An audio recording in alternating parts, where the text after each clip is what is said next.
ஆலயமும் அதிசயமும். நம் நாட்டில் எண்ணற்ற ஆலயங்கள் இருக்கின்றன. ஒவ்வொன்றும் ஒவ்வொரு வகையில் சிறப்பு கொண்டவை. அந்த வகையில் சில ஆலயங்களையும் அதில் உள்ள சில அற்புதங்களையும் இங்கே பார்க்கலாம். சோட்டானிக்கரை பகவதி ஒரு நாளுக்கு 3 விதமான ஆடைகள் அணிந்து 3 வடிவங்களில் காட்சி தருகிறாள். காலையில் வெண்ணிற ஆடையுடன் சரஸ்வதி தேவியாகவும், உச்சி வேளையில் செந்நிற ஆடையுடன் லட்சுமி தேவியாகவும், மாலையில் நீல நிற ஆடையில் துர்கா தேவியாகவும் காட்சி தருகிறாள். இந்த மூவகை தரிசனத்தை காண்பவர்கள் நினைத்தது நிறைவேறும். மதுரை மீனாட்சி இந்த கோவிலின் கிழக்கு கோபுரத்தின் நடுவில் இருந்து மேற்கு கோபுரத்தை நோக்கி ஒரு கோடு போட்டால் அது சிவலிங்க பெருமான் வழியாக செல்லும். அதுபோல் வடக்கு தெற்கு கோபுரங்களுக்கிடையே கோடிட்டு பார்த்தால் அது சுந்தரேச சன்னதியை இரண்டாக பயந்து செல்லும்.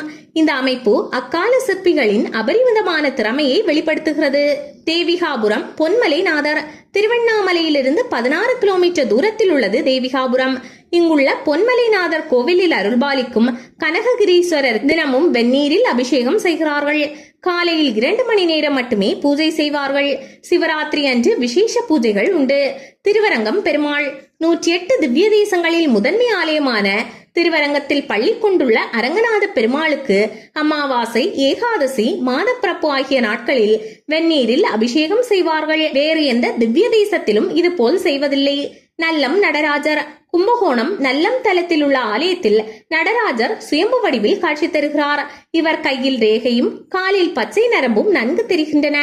இவரை சற்று தொலைவில் இருந்து பார்த்தால் 50 வயது முதியவர் போலவும், அருகிலிருந்து பார்த்தால் 30 வயது இளைஞர் போலவும் காட்சி தருகிறார்.